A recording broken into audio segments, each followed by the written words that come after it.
I'm Bonnie Laudenslager. I was born in September 19th, 1929, on a farm just outside of Akron, Iowa, which is near Sioux City, northwest Iowa. I was the youngest of 5 children. My father was a farmer. My education, I graduated from high school at Akron and I came to Sioux Falls, South Dakota, and went to Nettleton Business College for about nearly a year.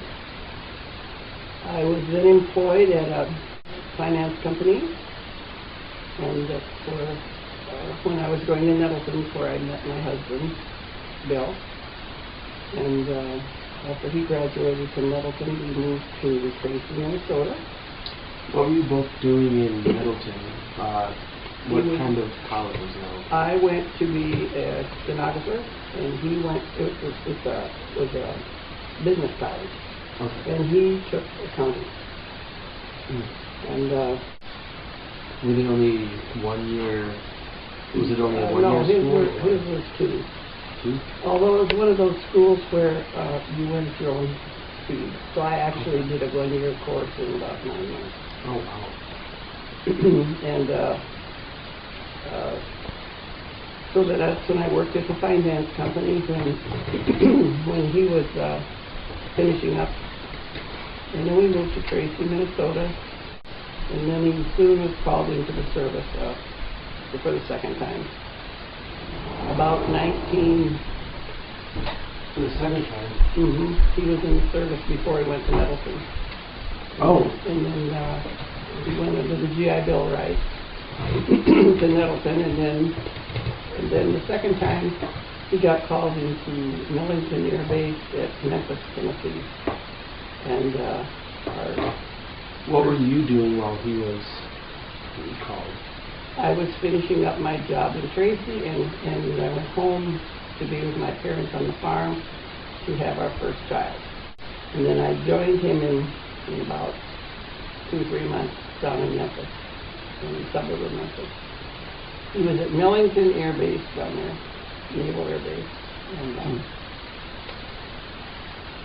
did you enjoy it down there? Yeah, all but the heat. It was the hottest place I ever. The humidity was atrocious, and there was no air conditioning, of course. Oh. And we lived in 2 rooms, shared the bath with the landlady. Linda was cutting teeth. So all of that didn't make for a very nice summer, but, you know.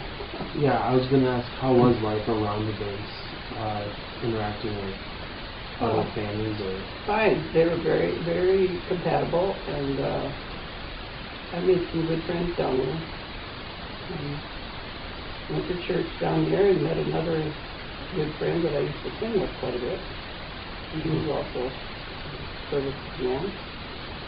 I had a neighbor that was Native American. Really? And she was one of my best friends, one of my best neighbors. She was, her mother was Sioux Indian, and wrote a book, Wind Till Sundown. I remember that. I think her father was white. And she was married to a Choctaw Indian who was from Mississippi, or Alabama, one of those southern states. And very, very, very nice people.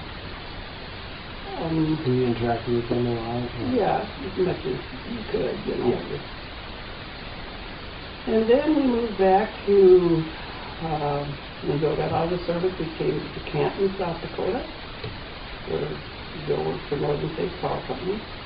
And then we lived there about 4 years, 4 or 5 years, and then we moved to Sioux Falls, where I've lived ever since. Had 3 children, daughter and 2 sons. Cool. So one of the questions was, how has society changed since you were a child? You grew up on a farm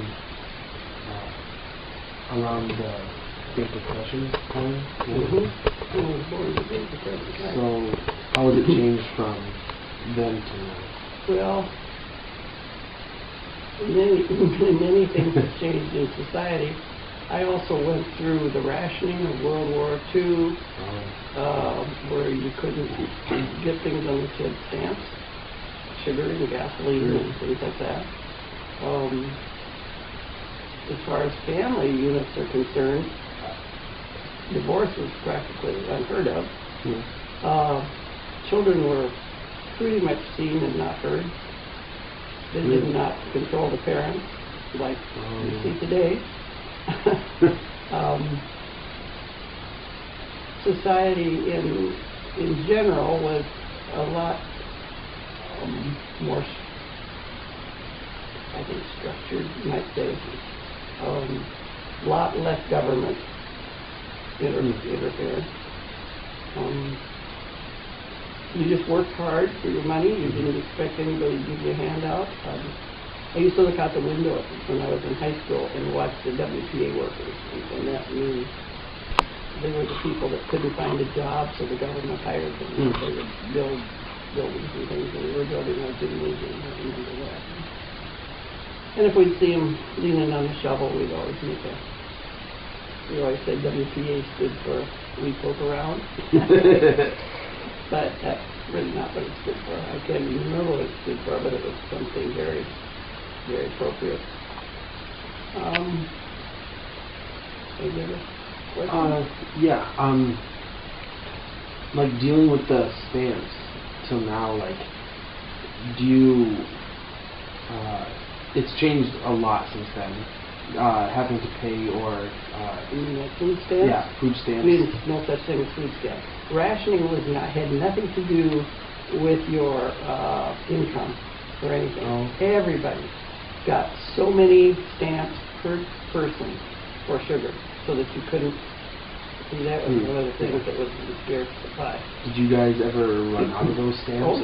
Oh yeah, you would run out of sugar, so we started using white syrup a lot of times as a substitute. Gasoline, you're really cautious if you were going to take a trip anywhere, which we never did anyway, but my sister did. She was fairly older and she had her own car.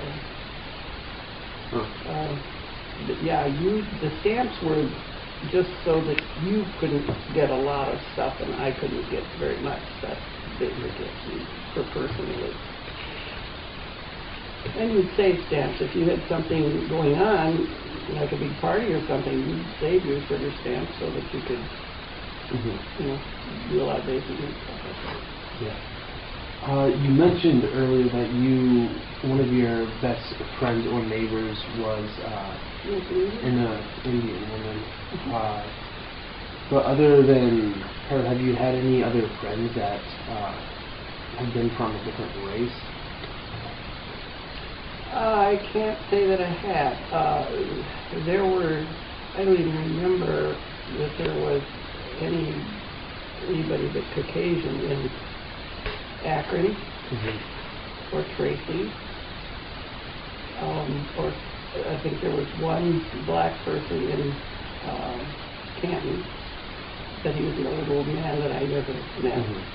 And then in Memphis, there were many black people, but I didn't get to know them because they were not service people. They weren't around where I was. It was just this American Indian couple. So I've not had a lot of connection with that. My husband's parents were from Mississippi, and when we visited down there, there was, we would see the black women who would come and do housework and stuff like that. And other than that, but I never really had any friends that were black.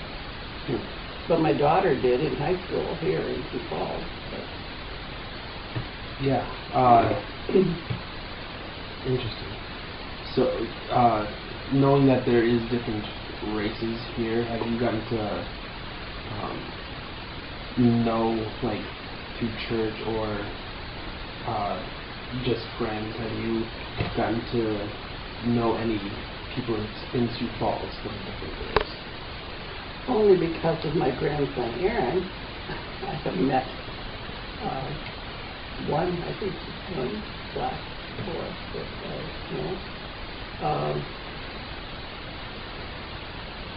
We haven't.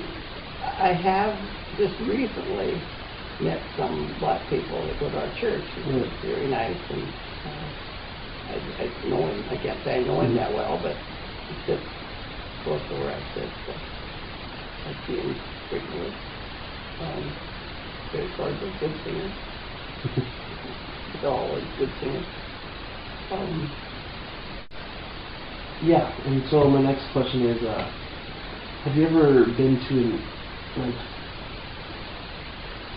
in the community down in Memphis, what was your opinion on, the whole different races or, just being all together, it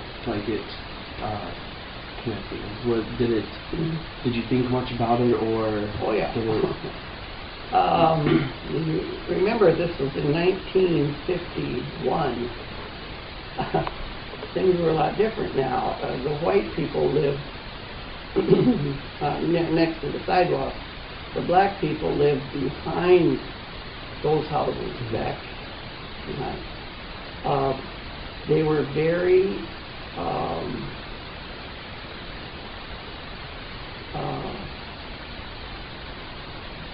the word I want.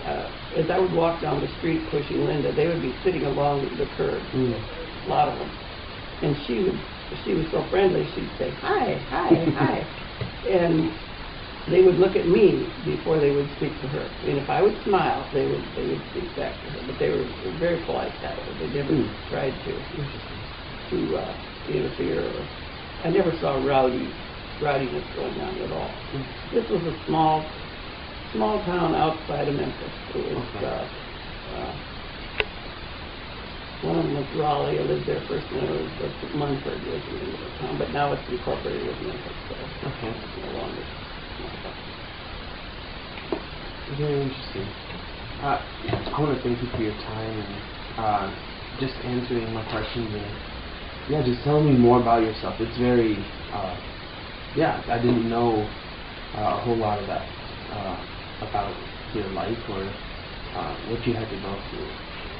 Well, I had a pretty good life, actually, when I think back on it, but it's different than it is today. You guys would think it was horrible, but I didn't know any better, so I